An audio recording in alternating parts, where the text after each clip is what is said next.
उधर उधर उधर पीछे भाग भाग पीछे भाग भाग। अस्सलाम वालेकुम।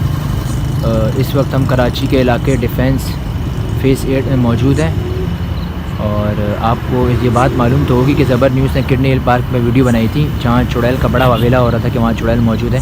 तो उसके बाद बहुत से लोगों ने ज़बर न्यूज़ को ये भी बताया कि डिफेंस फेज़ 8 में भी इस तरह की बात चल रही है कि यहाँ भी कोई इस तरह की चुड़ैल है और इस तरह की बातें चल रही हैं। तो हमने यहाँ ज़बर न्यूज़ की टीम पूरी मौजूद है। हमने यहाँ कैमरा लगाया हुआ है कि ये जो बातें यहाँ की जा रही है ये हकीकत है या ये झूठ है या ये सिर्फ अफवाहें हैं। तो हम तकरीबन इस वक्त 11:30 बज रहे हैं रात के और तकरीबन 15-20 मिनट से हम यहाँ मौजूद हैं। कैमरा तो हमने यहाँ लगा दिया है और अंधेरा है और भी तो अंधेरा है।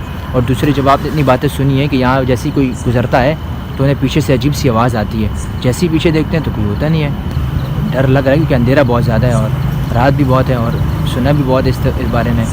तो हमारी टीम ने कहा क्यों ना यहाँ भी आए और देखें कि ये बात सच है या सिर्फ अफवाहें हैं। क्या हो रहा है अभी? अजीब सी आवाज़ें नहीं आ रही तुम्हें? उधर उधर उधर पीछे भाग भाग पीछे भाग भाग।